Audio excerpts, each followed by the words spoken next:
Good morning, everybody. Uneducated economist here. So let's do a little bit of a lumber update video. We have some issues taking place as far as mill curtailments and inventory depletions that are happening right at the beginning of summer. This is the time of season that you would typically see like inventory buildup. You would have people who are anticipating the upcoming projects that should be going into gear, as the better weather will give them the availability to frame a house much easier than when you're doing it in the middle of winter. This is the building season. And some of the information that I'm getting is telling me that builders are not getting ready for this summer, that mills, that the lumber yards, everybody is very cautious going into this, building season. And I imagine that a lot of it has to do with not wanting to be sitting on a bunch of expensive lumber. This is what happened last year, is that as the lumber prices were running up, inventory depletions were happening all over the place. And as people were trying to scramble for inventory, it wasn't that they were depleting their inventory on purpose. They just couldn't find the material. So inventory was depleting.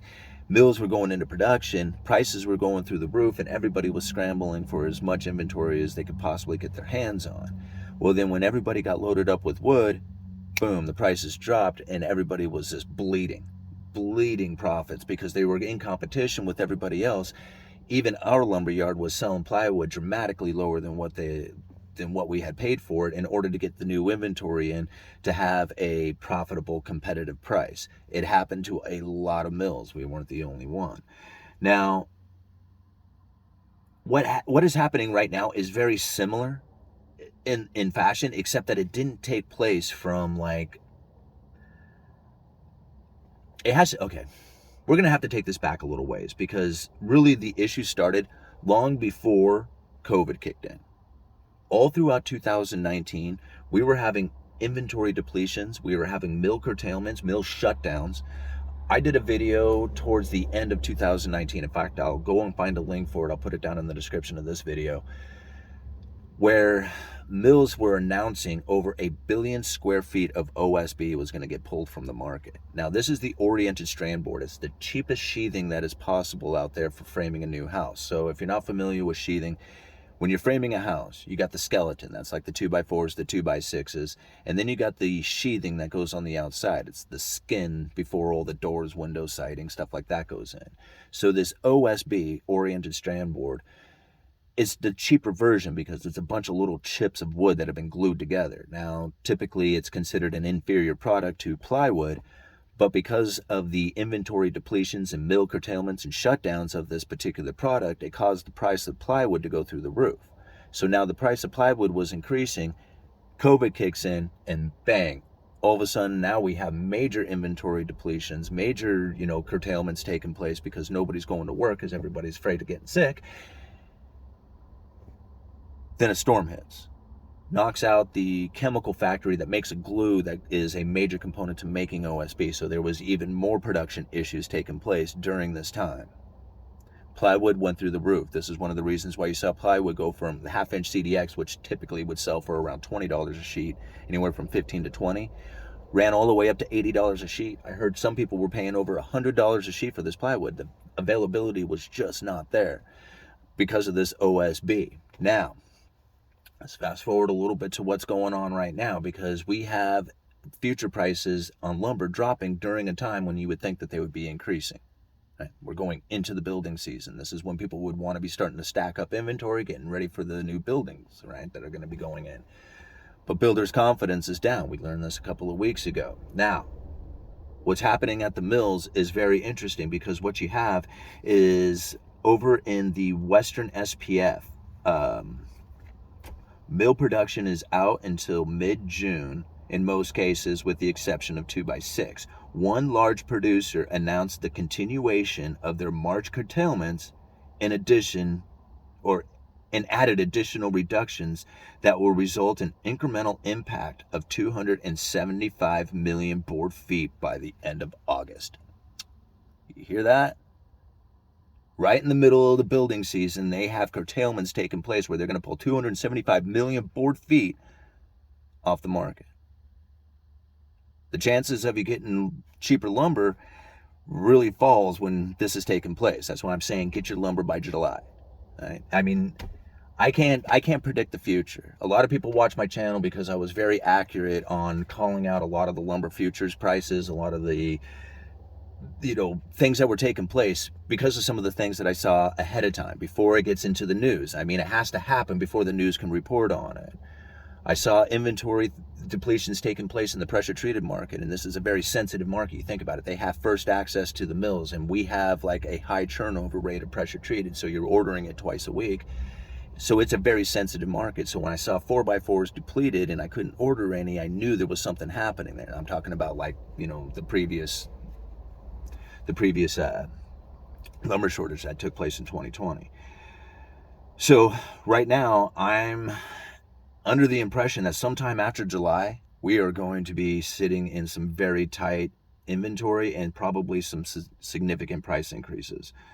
Let me see. Let's talk a little bit more about the OSB market, because that right now, I think that if you have your opportunity to get plywood, this is probably where the most important part of this video is going to be. If you need plywood for a future project, I would not hesitate on buying it now. Right now, I would not wait to get a better price on plywood. Lumber, you might be able to do better on, but plywood, you're probably going to be in a critical situation where you're actually going to see plywood prices going up. At the same time, lumber futures may be going down or even staying steady. And the major reason is because of that OSB. When they pulled OSB off the market, that billion square feet back in 2019, we saw the plywood prices just skyrocket. Well, get this, there was a mill fire that had taken place, and now I heard that it took out the production of some OSB. But a lot of times I don't get real excited about mill fires, because there was when the lumber, oh gosh man, I jump all over the place. Okay, when lumber futures were dropping, or I'm sorry, were skyrocketing, and people were trying to figure out where the hell the lumber production was going, right, because of all the mill shutdowns and shortages. There was quite a few YouTubers out there who did some excellent reports on mill fires that were causing like the lumber shortage to take place. And in fact, there was one YouTuber, I can't remember the name off of it, who did an excellent report. I mean, there was like, I couldn't even tell you how many news articles this guy had found that had taken place over the course of like a year of all these different mill fires. It was quite intriguing. But when I started going and researching some of those mills, like some of them were serious sized mills, but most of them that I saw were like these small mom and pop kind of specialty mills. They weren't running like the production framing lumber type of material. They were running like trim work, or, one by material that's used for, say like other aspects, not the actual framing, like everything else, like all the cabinetry, finish work, stuff like that. I don't, maybe like, stuff that would be used for, exterior gazebos and pergolas and stuff like that. These type of mills are not necessarily like the high production mills that produce like the framing lumber.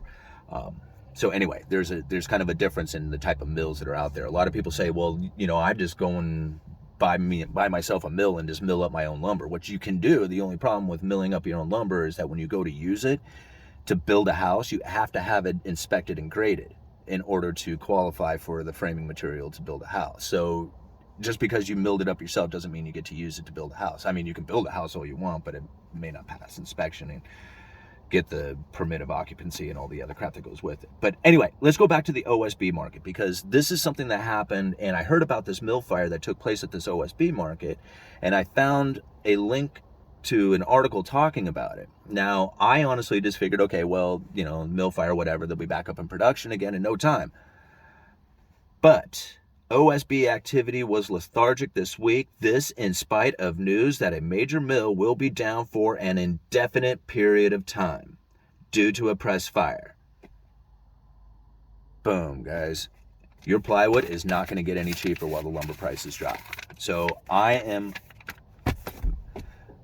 giving you the best that I could possibly give you. This is entertainment purposes only. You take this advice for your own, by your own caution and warning.